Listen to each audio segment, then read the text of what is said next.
guys, so today I'm doing a TikTok slash small business Q&A. You guys ask a lot of questions, whether it's in my DMs or on my story, about how I became TikTok famous and questions of like how to start a business. So I thought I'd just make a video saying basically everything. So I've got like 10 questions to do with TikTok and 10 to do with business that I picked out from what you guys have said, and I wrote it in my notes. So I'm just gonna get started because I hate long intros. So first question, what was your first video that blew up? So our first video that blew up was our third video that we posted on Costy Sisters, which was a Kardashian compilation. It got this many views, this many likes. I'll find out. Okay, then the next question will kind of link to that question, which is how do you get your videos to go viral? So with that video as an example, what we did was we found a sound that we wanted to use. We watched other people's videos and we're like, how can we do this better than them? Like, you have to be competitive, you have to. So we're like, let's put on outfits that look like Kardashian outfits. Let's go in different locations of the house to film each scene. Like, we just figured out ways to make our video the best version of that challenge or type of video. And the other thing I will say is you need to make your videos look like they're already viral. So they need to have good lighting, good makeup, good outfits, all of that. It's like you're watching a video that say has 3 likes that looks like it should be viral, if that makes sense. That's probably my biggest advice for how to get your videos to go viral, is they need to, 1, look like they're already viral, even if they're not, and 2, be the best version of that video or of that challenge or whatever you're doing. What is your most viewed or liked video? It's of my voice. So basically there was a challenge happening that was like, you have to say that line that Billie Eilish says in her thing and use your own voice. And I originally just did it as a joke. There's actually a draft version of it when I had like no makeup on and I was sitting on the couch and I was like, oh my god, I need to try it. And then I tried it and I listened to it back and I was like, oh my god, it sounds so bad. And then I was like, oh my god, I should post it because it would probably get views because it's so bad. And then I was like, I'll redo it again when I have makeup on later. So then I put on makeup and then I did it, and like my voice is like young sounding, but it's not that bad.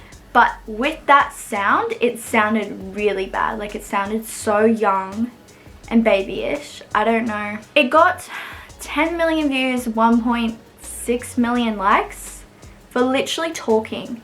So if I'm gonna compare it to what I just said before about how to make a video go viral, it needs to be the best version of that challenge. So like, most people who did that challenge had like, either they were really out of time with the music when they said it, or like you have to have something that stands out to all the other videos, and mine was that my voice sounded so young. And then I got called a pick me as well, so then that made it go viral because so many people were just commenting pick me, and I was like, I literally hated the sound of my voice, but I posted it because I knew that would happen.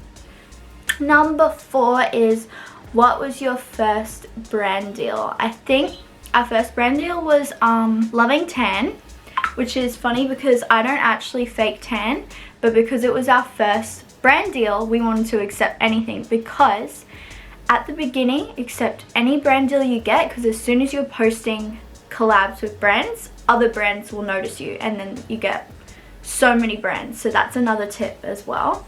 So our first collab was with Loving Tan. I did use the Loving Tan to do the collab, even though I don't normally fake tan. And then that made me realize I can fake tan if I wanted to. Like, even though I have naturally, I'm not gonna say dark skin, it's just like naturally tan skin. But in winter I get a little pale, so I do kind of fake tan now in winter if I have to. The next question then is, what is your first paid collab? So first we were kind of getting little like small amounts for artists that wanted us to use their song as a sound on TikTok and make a dance to it. They'd pay like between $50 to $100 for that. So we were like, whoa, that's so much money just for one TikTok. And then our first official paid collab was with, I'm pretty sure it was the one with Pepsi Max for their mango Pepsi. I can't remember how much we got for that exactly, but I think it was like $600 for a literal 15-second video.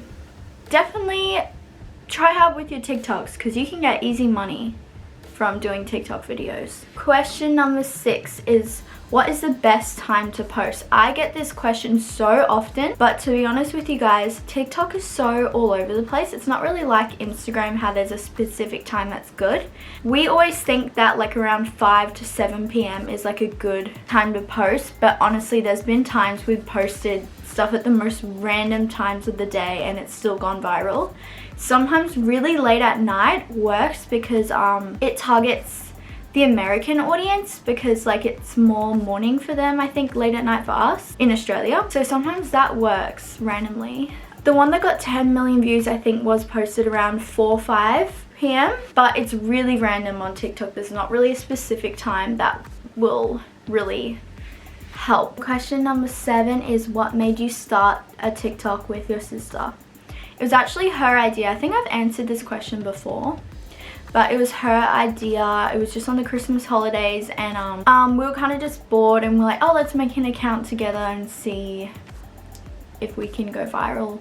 And it was literally the 3rd video that blew up, and even our first 2 like didn't get like 0 views. I think they got like 5,000 to 8,000 the first 2, and then it was the 3rd one that I don't know how much it has actually, but we thought it was a lot at the time. It might not even be that much. And then the next question kind of relates to that, is, did you want to be TikTok famous? And it was yes. We literally made the account to see if we could go viral, and I've wanted to be famous my whole life. Literally when I was like, I don't even know how old I was, 8, 9 or 10, one of those ages. Me, my sister and my cousin had a YouTube channel, and I think I've said this before as well, and we made mermaid videos on YouTube because we wanted to be famous. We wanted to go on the Ellen show. We wanted to be like Sophia, Grace and Rosie. And then when I got older, I still wanted to be famous. I said after high school I'm gonna make a YouTube channel, and then I did try hard with my Instagram in school, and I got kind of bullied for that. Like, people would be like, oh my god, who takes Instagram seriously? I'm like, well, I do, but doesn't matter now, does it? So yeah, I've kind of always wanted to be famous, and I thought TikTok might be the easiest way, and then kind of happened. I'm not saying I'm famous. Jeez, I'm not famous. Ups and downs of TikTok fame. It's mainly all ups. Like, you get to work with so many brands that you'd never think you would ever work with. Like, it's crazy. Sometimes I'm like, this is my life, what the hell. The only downs I would say is, well, hate comments, whatever, if I really don't like the comment, I just delete it, and then I don't have to even think about it. And it's like not that bad. It's like when you click on their account, they're like got 2 followers and no profile picture, so it's like whatever. Yeah, but the main down I'd say is, like, I love meeting you guys when I'm out. Like, it's so fun and it makes my whole night. But the nights where I'm in a bad mood, something bad has happened, I'm sad, I'm like crying or whatever, and there's people trying to come up to me, I feel so bad if I don't like smile and say hi properly, because I'm like, then they're gonna think I'm like mean or like I'm a snob or something. But I'm like half crying and people are trying to get a picture with me, and I'm like I don't know how to explain that, but it can get very overwhelming. It makes me happy when you guys come up to me, so it is nice, but I just get scared when you're having a bad day or a bad night. Next question is, do you see you and your sis doing social media and clothing line as a career? Yes, that is the goal. My ultimate goal is to just be doing social media and my business for the rest of my life, living off that money, it going really well. So that is the current goal. Okay, now I'm kind of going into more business questions now. What inspired you to create Costy Kisses? So, as soon as we started getting a platform, we're like, TikTok may not last forever, so we need to use this platform as much as we can to our advantage. So we're like, we need to start a business to start making money. And then we were trying to think of a business idea for ages. Originally we were going to do like crystal necklaces and things like that, because that was starting to become popular, but then it became too popular that everyone was doing it, and we're like, no.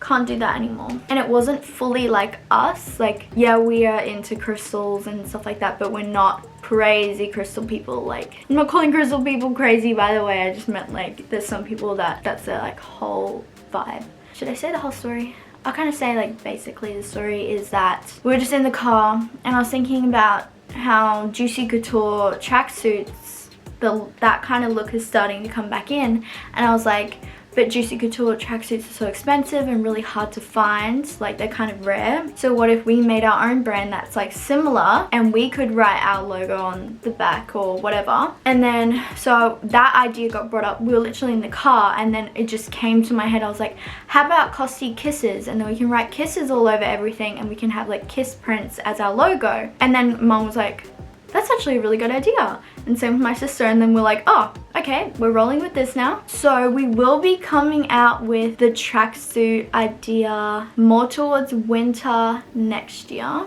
I hate saying ideas on my YouTube that haven't been put finalized, because like I don't want people to steal our idea, but I'm saying it now, so if anyone copies, it was our idea. And then that kind of links to the next question, which is what inspired the Bratz theme. So we kind of came up with the 2000s theme because of the tracksuit idea. And then we were like, we can't start with tracksuits, we kind of need to lead up to that. We'd rather start with some small things like tops and skirts and things like that. And then the Bratz theme kind of rolled in with the 2000s theme because not much people sell that type of look, and it's like really hard to find like Bratz like inspired clothes. Was the process of starting easy? Yes and no. There was some things that were like, oh, that's way easier than I thought. And then there were other things that I was like almost crying, so stressed trying to figure it out, because I'd never done anything like this before. It was like hard to figure things out for myself. But I will tell you, YouTube is the way. If you are confused with anything, search it on YouTube. That's why I'm making this video too, to help people. So then the next question is, how does getting your ideas across work? Do you draw the designs? So originally when I'm like planning ideas in my head, I kind of draw it out. But then the easiest way to get your idea across is creating a mood board, and you put like basically an example of the piece of clothing or something similar. You put what you want the color to be, what the logo is. You put all the information on a board, and that's the easiest way to get your idea across. How do you find a supplier? Then links to that. So the easiest way to find a supplier if you're starting a small business and you don't have much money to be getting like a supplier in the country or whatever your reason is, Alibaba.com is the easiest way to find Chinese suppliers. So I'm giving you guys that little tip, so better take it. Next question is, what did you use to create your website? It looks amazing. So we use Shopify, and I think our theme that we choose is like venture or something like that. So you basically just choose what theme you want, which is like basically a layout, and then you get to go through, put your own pictures, choose your own theme colors, and it's probably the easiest website to use. There are some hard parts, like if you want to add extra features that aren't on the theme already, you have to then code it yourself. But the easiest way to do that is go on YouTube, search what you're wanting, whether that's a collection page. You search how to add a collection page, and they usually link the code below, and then you copy and paste that code into your thing. It's a little confusing. That part did stress me out, but I got there in the end. How do you send your orders? So we have like a little printer thing. It's a Dymo 4XL, I think it's called. Basically, when you have a Shopify website, when an order comes through, you get to print your shipping label, and you print it on your Dymo. Then you literally just stick it on your package, take it down to the post office, and they'll send it for you. But mind you, if you want to post through a certain post office, say Ozpost, you need to download Australia Post My Post Business app through Shopify if you want to connect the two. That took me a while to figure out as well, so that's a really important tip. What's something you'd do different if you could go back and fix? For me, I'm thinking the jeans that we have were the hardest things to create, because jeans are so specific. Like, it took, what, 3 samples to get it correct. So it definitely took the longest, yet it's the slowest selling because obviously we're heading out of winter right now. So not much people are buying jeans, and not a lot of people trust online jeans. Like, you feel like you should try them on when you're buying jeans. So I think we should have waited till maybe winter or until people trust our brand more to release jeans. So I think that would be my thing that I would change, is not release the jeans so quickly. What do you love most about the business? My favorite thing at the moment is when we get an order, we always like see who the name is and we write like a little letter to them. Like, I love just seeing their name. I think that's my favorite part, is like seeing who got something and what they ordered and packing it. I just love it. And then the last question that I added was, someone asked, would you ever do a meet and greet? Definitely not anytime soon, just because if we did a meet and greet, I'd definitely want to be like way more well known. But my idea, I've always wanted to do one, so my idea would be a pop-up shop for Costy Kisses, and then me and Danielle are there. We could take pictures of people and people could buy stuff, but that would be a long-term goal. Not anytime soon, but yeah, we'd do it in like a shopping center or something. But that is my dream, and if I get to that dream, I'll be so happy. Okay, but that is all the questions that I have. So, oh my god, this video is so long. Oh no. Anyways, I hope you guys like this video. Subscribe, because I have so much more videos coming over the summer and spring. It's still spring, but I keep saying it's summer. But I'll see you guys in my next video.